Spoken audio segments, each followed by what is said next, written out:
February Indie Book Highlight Part 1. Riftbringer by Adrienne Renick was a lot of fun to read. I mean, first of all, look how cool the cover is, and for the record, the contents of the book definitely lived up to the cover. This sci-fi book is action-packed, and it also has a ton of world building, but that world building is really seamless. Now, one thing I really appreciated about Riftbringer is its pacing. This story starts fast, and it does not slow down. Ironically, it also has a taste of slow burn romance, which, what can I tell you, it works. Now let's get into a plot summary, because as you know, I'm not the type of person to buy a book because of a trope. This book follows Liana, who is an anomaly with telekinesis powers.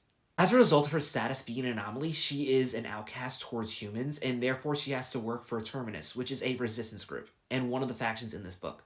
While she's working for Terminus, the other faction, Evos, takes interest in Liana. Now, Evos also has associations with energy aliens, which are so much cooler than just people painted blue. Now, Agent Wallace from Evos wants to use Liana as a double agent to take down Terminus and prevent an all-out war.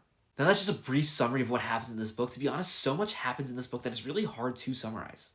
One thing I really enjoyed about this book is the main character, Liana, makes mistakes. Like, real mistakes, with real consequences. I don't know what it is about so many authors being so nervous about having scenes where characters make mistakes, but Renick is not one of those authors. Now, I won't lie, in the first half, I actually was a little bit annoyed with all the double agent shifting and the back and forth, just because it just seemed a little too convenient, but by the end of the book, I will say it made a lot more sense, and I don't have any problem with it. In fact, this book really built upon itself and improved with each chapter. And to be fair, in the past, I have been a little critical of books that take a little more time for me to get into, but because of the pacing, it really was not a problem for this book. Overall, I enjoyed this book a lot, and I'm really excited to see how the series continues. I'm going to give Riftbringer a 7.5 for the record. This is meant to be a very tough rating system. For the record, Amazon review, I would definitely give this book 5 stars.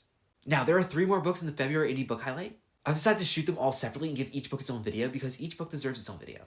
That being said, if you can't wait, be sure to check out the full video on my channel.